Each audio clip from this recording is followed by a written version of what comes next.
لەسەر گۆی ئەم زەویە چ زۆرن کەلتور و فەرهەنگی جیاواز. هەر فەرهەنگ و کەلتورێک جوانی تایبەتی خۆی هەیە. یەکێک لەو نیعمەتانەی خوا بە ئێمەی داوە هەر ئەو جیاوازی و تەنەوع فەرهەنگیەیە. خاڵی هاوبەشی فۆلکلۆری هەموو گەلان، هەست و ئەواتفی پاکی ئینسانی، عەشق و ئەوین، داخ و کەسەری هیجران و دووریە. ئەم خاڵانە لە نێو کەلتوری و فۆلکلۆری هەر نەتەوەیەکدا ڕەنگ و بۆنی تایبەتی خۆی هەیە. ئاسەوارە جوانە هونەرەکان ئەو دەمە جوان و هونەری ترن کە ئاوێتەی هەوێنی کەلتوری خۆماڵی بن. ئەم خۆماڵی بوونە ئەمڕۆ لە جەهاندا پێوانەیەکە بۆ ئەرزش و بایەخی بەرهەمێکی هونەری. هونەری خۆماڵی بۆنی خۆماڵیانەی لێدێ، ڕەنجی دیمەنە جوانەکانی نیشتمانی پێوەیە، زرینگانەوەی ئەزموونی باب و باپیرانە بە درێژایی زەمان لە جۆماندا.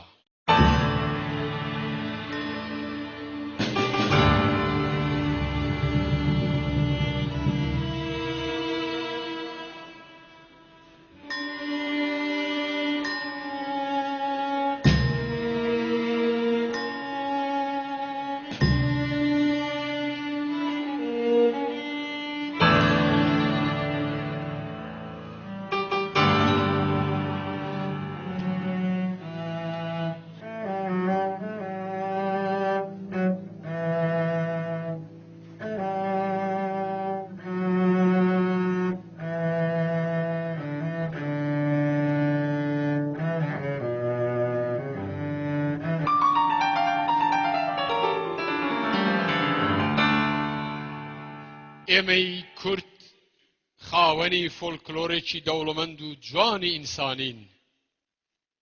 بەیتەکانمان، گۆرانیەکانمان، چیرۆک و ئەفسانەکانمان، مەتەڵ و قسەی پێشینیان، دابوونەریتەکانمان هەڵقوڵاوی بیر و بۆچوون و تەجروبەی سەدان و بگرە هەزاران ساڵی نەتەوەیەکن کە لە زنجیرە چیای زاگرۆسدا ژیاون. جغرافیا شوێنی ڕاستەوخۆی لەسەر خوڵقانی داب و ڕەسم و هونەر، بەرگ و لیباس و خۆرد و خۆراک و تەنانەت کردەوە و پیشەی هەر نەتەوەیەک هەیە. لە وڵاتە شاخاوێکان دەنگ زوڵاڵ و بەرزن، ژیان ئەفسانەی تر و خەیاڵاوی ترن، عەشق و ئەوینەکان پڕ ڕەمز و ڕاستتر، ڕووداوەکان پڕ کارەساتتر و شکانەکان پڕ خەسارترن. بەیت لە ژیانی کوردەواریدا نمونەیەکە لەو زوڵاڵیە، لەو خەیاڵاویە، لەو ڕەمز و ڕاز و کارەساتە.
لەنێو بەیتاندا بەیتی پاییزە تابلۆیەکە لە هیجران و بێقەراری، لە شکست و ئازار، لە پێک نەگەیشتن،